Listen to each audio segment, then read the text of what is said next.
Ayan guys, sa video na to, isi-share ko yung isang tutorial kung paano magiging smooth sailing yung inyong Buzzer Sports App KYC verification process, okay?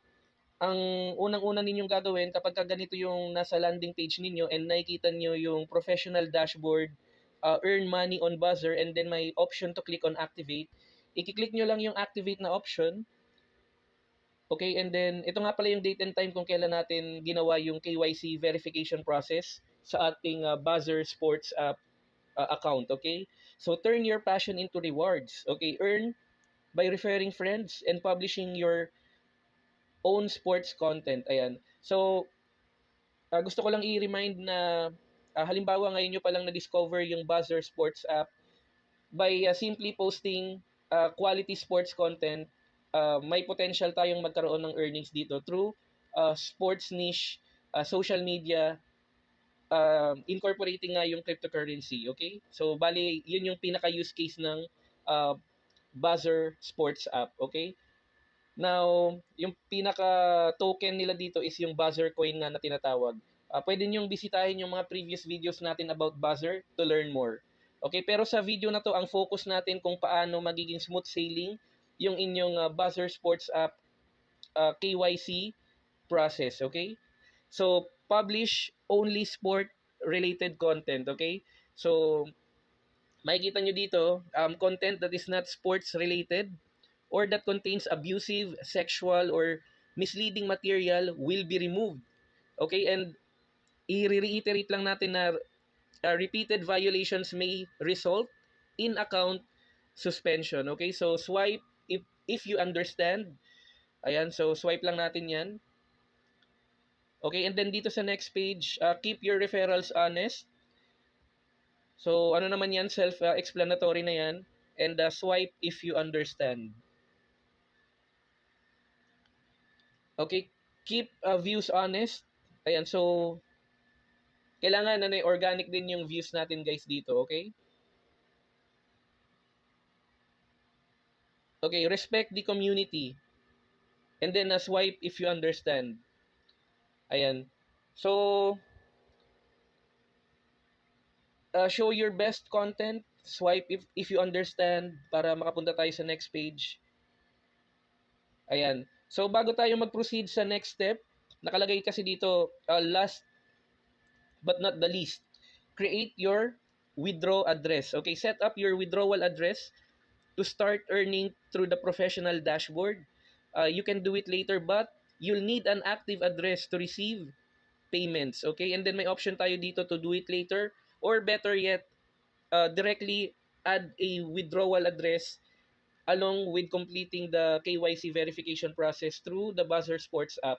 Okay, so ilalagay ko na rin sa description ng ating video yung link or yung referral link natin para makapag-sign up rin kayo sa Buzzer Sports application, okay? Ayan. So dito sa next page, be careful lang guys. Ito yung unang-unang page pa lang, kailangan ano na tayo. Accurate na tayo dito guys kasi nakalagay new withdrawal address, add network, okay? Hindi to Wi-Fi network guys ang pinapalagay dito, withdrawal address, cryptocurrency withdrawal address na nasa Ethereum, okay? Ethereum dapat yung blockchain. So nakalagay diyan, please note that the withdrawals are supported only to ERC and TRC wallet addresses. Other networks are not accepted. Okay? So, it's either Ethereum or yung Tron na blockchain yung pwede nating ilagay dito for the withdrawal address kung saan tayo pwedeng potentially makareceive ng earnings through the Buzzer Sports app in the near future. And then, so ilalagay lang natin yung withdrawal address and then yung name ng ating wallet address, okay? So makikita niyo dito sa video yung pinili ko yung MetaMask wallet address ko na lang na nasa Ethereum blockchain. So for example ito naka-open yung MetaMask natin. Clinic lang natin yung ating Ethereum wallet address and then yung receive option. Kinopya natin yan and yun yung in-input natin or nilagay as the withdrawal address and then click on create. Ayan, so sa next page, ready to begin. Ayan. Before you start earning with your professional dashboard, spend at least 10 days in the app, 60 seconds minimum per day, and then after that, you're ready to create, refer, and earn. Ayan. So makikita nyo guys, talagang binibigyan na tayo ng chance para makapag-complete ng KYC process. I-click na natin dito yung Run KYC na option.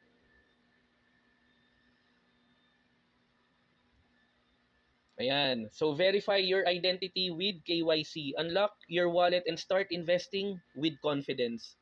Okay, so wallet sign up, may CAPTCHA validation lang. Kopyahin nyo lang yung code na mag-a-appear sa taas. And then, kapag nagkaroon ng issue, halimbawa, mali yung unang input ninyo, pwede nyo i-click yung regenerate. And then, pag okay na, continue nyo lang siya. Thanks for joining us, wallet sign up. So, dito sa part na to guys, may option tayo to select yung radio button kung gusto mong receive ng mga exclusive offers and updates from Buzzer. Pero hindi ko na siya sinelect. Pero no issue naman yan regardless kung iselect mo or hindi. Pwede mo na yan i-continue. Okay, so dito sa next page will require few more things from you to complete verification. Government regulations require us to know more about you. So click lang natin yung continue. So yung unang-una, verify your identity. Please enter your legal details. Nakalagay dito your full legal name. Pero yung nag-auto-populate dito guys, yung pangalan ng Buzzer Sports app account natin. So hindi ko na muna siya ginalaw. And then sinelect natin yung ating birthday. Kailangan talaga ilagay yung date of birth natin. And please note guys, yung mga sensitive and privacy information natin sa video, naka-blur siya dito for security reasons, okay? Pero I made it a point na maintindihan nyo pa rin siya. So kapag na-enter nyo na yung inyong full name and date of birth, pwede nyo na i-click yung next. Ayan, sa next page naman, ilalagay nyo lang yung inyong address, okay? Kapag na-input nyo na lahat, click next. And then, sa susunod na page, select the type of document you wish to scan. So may option dito to use our ID card, passport, or driver's license. Okay. So ID card lang yung pinili ko. Isang government issued ID na may signature. Okay, so all you need to do is to scan yung front and back portion ng inyong nominated ID. Okay, and center your document in the frame and follow the on-screen instructions. Ayan.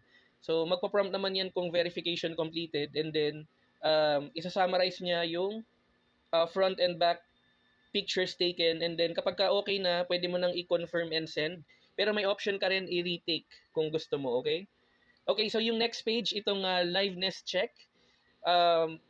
Yung pinaka-important dito guys, kailangan lang sundin mo yung mga instructions.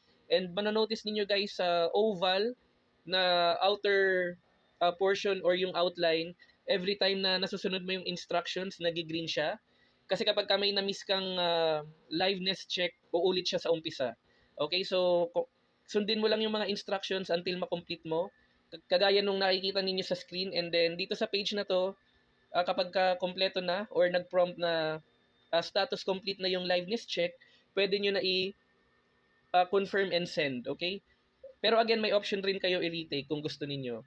Okay, so nakalagay dito, all required data is submitted.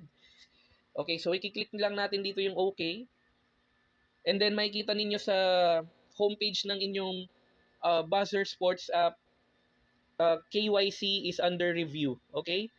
It might take 2 to 3 days to accept your KYC data. Okay?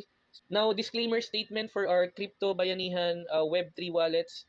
The content provided in this video is strictly for educational purposes only and does not constitute financial, investment, legal, or professional advice. We do not promote or solicit the purchase or sale of any cryptocurrencies, tokens, exchanges, or financial instruments. All the information shared on our YouTube channel is published in good faith and are intended to help viewers understand blockchain and Web3 technologies. Okay, maraming salamat.